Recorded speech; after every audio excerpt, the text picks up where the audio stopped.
అందుబాటులో లేకపోవడం మూలాన ప్రజలందరూ కూడా ఇబ్బంది పడుతూ కష్టాలు పడుతూ మరి చాలా ఆందోళనకర పరిస్థితుల్లో ఉన్నట్టు కనపడతా ఉన్నది. మరి దీనికి ప్రత్యక్షంగా కారణం రాష్ట్ర ప్రభుత్వం కానీ కేంద్ర ప్రభుత్వం కానీ సరైన రీతిలో ప్రజలకు భరోసా ఇవ్వకపోవడమే దీనికి ప్రత్యక్షంగా కారణం అవుతూ ఉన్నది. ఈ యొక్క సందర్భాన్ని మరి యుద్ధం జరుగుతున్న తరుణంలో మరి యొక్క రాబోయే రోజుల్లో ఈ కొరత ఏ రకంగా ఉండబోతుందో ముందే ఊహించి గ్రహించి కేంద్ర ప్రభుత్వానికి తెలియజేసి మరి ఇక్కడ అవసరాలకు అనుగుణంగా ఈ యొక్క స్టాక్స్ అన్ని పెట్టి ఉంటే ఈరోజు ఈ సమస్య కానివ్వండి ప్రజలు ఇంత ఆందోళన పడాల్సినటువంటి పరిస్థితి వచ్చేది కాదు. ప్రజలు ఇబ్బంది పడుతున్న సందర్భం ఈరోజు మరి పెద్ద ఎత్తున మరి ఎక్కడ చూసినా ఏ పెట్రోల్ బంక్ చూసినా ఎక్కడ గ్యాస్ స్టేషన్ చూసినా అందరూ కూడా అయోమయంగా లైన్లో క్యూలో తమ కార్యక్రమాన్ని పక్కన పెట్టుకొని ఇబ్బంది పడుతున్న సంగతిని ఈ సందర్భంగా తెలియజేస్తా ఉన్నాను. ఇది ఎలా ఉందంటే గతంలో సేమ్ యూరియా ఏ రకంగానైతే యూరియా కొరతతో యూరియా లేక ప్రజలు చాలామంది రైతులు కానివ్వండి ఇబ్బంది పడి చెప్పులు లైన్లో పెట్టుకొని కొంతమంది అయితే ప్రాణాలు కూడా కోల్పోయిన సంగతి చూశాం. దేశం మొత్తం కూడా యూరియా కొరత లేకున్నా తెలంగాణ రాష్ట్రంలోనే యూరియా కొరత ఉండే. ఎందుకంటే రాష్ట్ర ప్రభుత్వం యొక్క నిర్లక్ష్య ధోరణి వారికి అశ్రద్ధ మరి చిన్న చూపు రైతులంటే ఏమైనా నడుస్తుంది కదన్నట్టు ఒక ఆలోచన ప్రభుత్వం ఉంది కాబట్టి ఆ యూరియా కొరతతో చాలా ఇబ్బంది పడ్డారు. సేమ్ అదేవిధంగా ఇప్పుడు కూడా ఈ యొక్క ప్రభుత్వం యొక్క మరి కేంద్రంతో సమన్వయపరుచుకోకపోవడం కేంద్రంతో ఎప్పటికప్పుడు సంప్రదింపులో ఉండి ఇక్కడ ఉన్నటువంటి పరిస్థితులని తెలియజేసి ఊహించి గ్రహించి స్టాక్స్ గురించి ముందే తెచ్చుకొని పెట్టుకుంటే ఈరోజు ఈ సమస్య వచ్చేది కాదు. ఈ ప్రస్తుత మరి విపత్తు నాకు తెలిసి బహుశా యుద్ధాల్లో ఉన్నటువంటి దేశాల్లో ఈ యొక్క గ్యాస్ కానీ పెట్రోల్ కానివ్వండి డీజిల్ కొరత లేకుండొచ్చు, కానీ ఇక్కడ మాత్రం యుద్ధం లేకున్నా ప్రజలు ఇక్కడ కష్టాలు పడుతూ ఉన్నారు, ఇబ్బంది పడుతూ ఉన్నారు.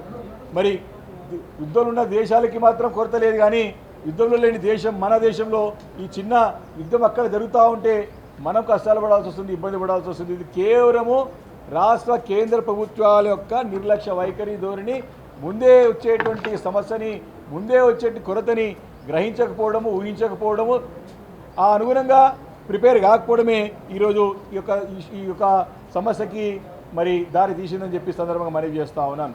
మరి ఇప్పటికే సరైన నిల్వలని ఉంచుకునేటువంటి అవసరం ఉండే. మరి నిల్వలని మరి రాష్ట్రంలో కేంద్ర ప్రభుత్వం చెప్పి మరి అధిక నిల్వలని పెట్రోల్ కానీ గ్యాస్ కానీ మరి అదేవిధంగా డీజిల్ కానీ ఇవన్నీ నిత్యావసరాలు ఇవి లేకపోతే మనకి పొద్దు గడవదు, రోజు గడవదు, పని నడవది ముందుకి. కాబట్టి దీనిపైన ఇలాంటి యొక్క ఆలోచన లేకుండా నిర్ణయం తీసుకోకపోవడము ఇది కేవలం గాలికి పరిపాలన గాలికి వదిలిపెట్టేసి గాలిలోనే తిరగడము మూలానే యొక్క సమస్యకి కారణమైందని చెప్పి స్పష్టంగా అర్థమవుతా ఉన్నది. మరి కేంద్రం కూడా సేఫ్ ప్యాసేజ్ ఏవైతే మనము నిల్వలు తెచ్చుకోవడానికి ఏదైతే మనము ఇంపోర్ట్ చేసుకుంటా ఉన్నామో మనకి ఆ ప్యాసేజ్ అనేది సేఫ్ ప్యాసేజ్ని కూడా మనం ఏర్పాటు చేసుకోకపోవడం, ఇంత పెద్ద దేశం 140 ప్రపంచంలోనే ఒక #1 కంట్రీగా ఉన్న పాపులేషన్ ఉన్న దేశం మనది. కాబట్టి ఇలాంటి పెద్ద పెద్ద దేశం పెద్ద జనాభాకి ఇబ్బంది కలగకుండా ఒక సేఫ్ ప్యాసేజ్ పెట్టుకొని ఉంటే దారి చూసుకుని ఉంటే ఈరోజు సమస్య వచ్చేదే కాదు. కాబట్టి ఈరోజు ఒకటి స్పష్టంగా అర్థమవుతోంది, ఇటు రాష్ట్ర కేంద్ర ప్రభుత్వాలు ఒకరిపైన ఒకరు నెపం మోపుకుంటూ దీన్ని ముందుకు తీసుకెళ్లే ప్రయత్నం చేస్తూ ఉన్నారు. కాబట్టి ఇప్పటికైనా సరే కేంద్ర రాష్ట్ర ప్రభుత్వాలు ఒకరిపైన ఒకరు నెపం మోపకుండా, ఎందుకంటే మీరు ఒకరిపైన ఒకరు మీరు బ్లేమ్ గేమ్ ఆడుతూ ఉంటే ప్రజలు మాత్రం కష్టాలు పడుతున్నారు, ప్రజలు ఇబ్బంది పడుతూ ఉన్నారు. ఇవి ఎట్లుందంటే కోడలు కొట్లాడుతూ ఉంటే మరి దూడలకి కాలిరినట్టుంది. ఇదంతా కూడా కేంద్ర రాష్ట్ర ప్రభుత్వాల యొక్క వైఖరితోని ప్రజలు కష్టాలు పడుతున్నారు. కాబట్టి తక్షణమే కేంద్ర రాష్ట్ర ప్రభుత్వాలు బేసిజాలు పోకుండా పక్కన పెట్టి సమన్వయపరుచుకొని ప్రజల కష్టాలను దూరం చేయడానికి తక్షణం కార్యాచరణ రూపొందించి ప్రజలకు భరోసా కల్పించి ఈ స్టాక్స్ అన్ని కూడా నిల్వలు తీసుకొచ్చి రాబోయే రోజుల్లో ఇంకెలాంటి విపత్తులు వచ్చినా ఇబ్బంది లేకుండా చేయాలని చెప్పేసి కూడా ఈ సందర్భంగా మనవి చేస్తున్నాను. ప్రధానమంత్రి గారు కూడా ఈ విషయంలో కరోనా లాంటి కష్టాలకు సిద్ధపడండి అని చెప్తే ఏ రకంగా ఉంటుందో అని చెప్పని ఇంకా కూడా ప్రజలు ఇబ్బంది పడే పరిస్థితి వచ్చింది. దీనిపైన వివరంగా చెప్పాల్సిన అవసరం ఉండే.